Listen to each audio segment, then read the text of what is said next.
ada kesempatan saat ini.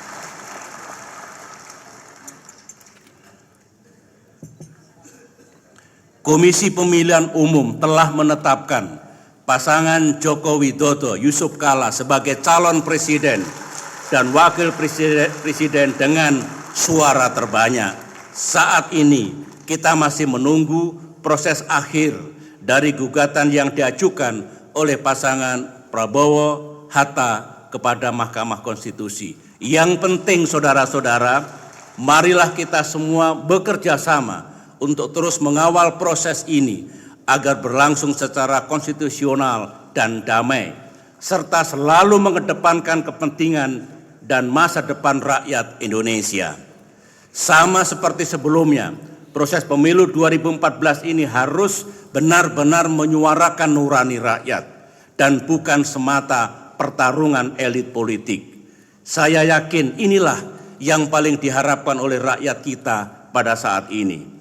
Perjalanan bangsa Indonesia kini ditandai oleh politik yang stabil, pertumbuhan ekonomi yang relatif tinggi, dan persatuan nasional yang semakin kokoh.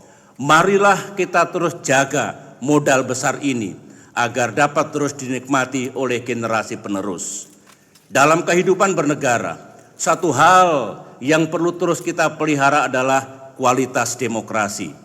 Di sini perlu dibedakan antara demokrasi prosedural dan demokrasi substantif.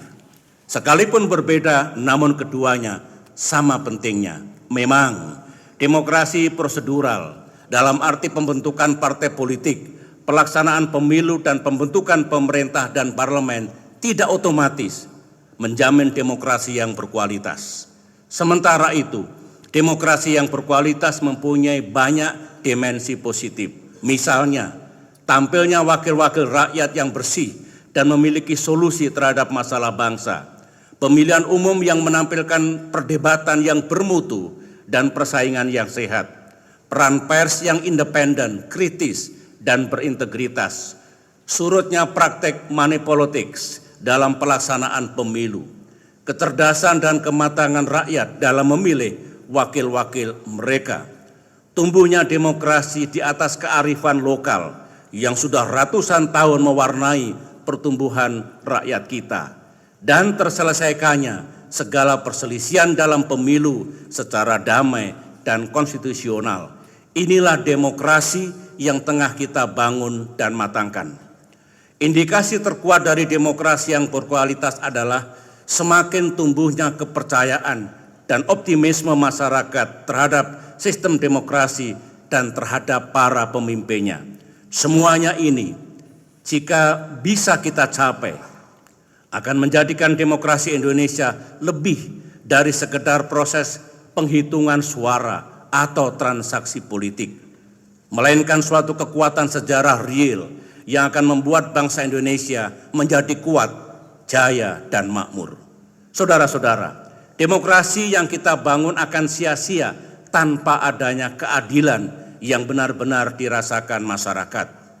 Dari era kolonialisme, era kemerdekaan, era pembangunan, sampai era reformasi, perjuangan rakyat Indonesia adalah perjuangan untuk mendapatkan keadilan.